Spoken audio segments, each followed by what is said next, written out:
Hi hello வணக்கம் guys. இன்னைக்கு நம்மளுடைய சேனல்ல ரொம்பவே முக்கியமான ஒரு விஷயத்த பார்க்க போறோம்.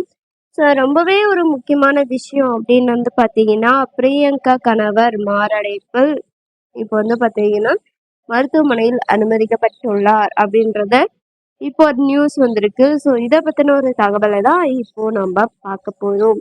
என்னடா இது, இப்போதானே இவங்க ரெண்டு பேருக்கும் மேரேஜ் ஆச்சு. பிரியங்காவும் அவங்களோட விஜய், ஸோ அவங்களோட ஹஸ்பண்டுக்கும் விசுவுக்கும் சொல்லிட்டு 2 பேருக்கும் மேரேஜ் ஆச்சு. என்னடா இது, கல்யாணம் ஆகி கொஞ்ச நாள் கூட ஆகல. அதுக்குள்ள பிரியங்கா கர்ப்பம்னு சொல்லிட்டு சொல்றாங்க. அது மட்டும் இல்லாம அவங்க பார்த்தீங்கன்னா, ரொம்பவே ஷாக்கிங்கான நியூஸ் எதுவும் கேள்விப்படக்கூடாதுன்னு சொல்லியிருக்காங்க. அது ஏன்னா அவங்க வயித்துல உள்ள குழந்தைக்கு ஆபத்துன்னு சொல்லியிருக்காங்க. இதுக்கு முன்னாடி அவங்களுக்கு மேரேஜ் ஆகி கருத்து வேறுபாடின்றி குழந்தை இல்லாதனாலே முக்கால்வாசி டைவர்ஸ் பண்ணியிருப்பாங்க.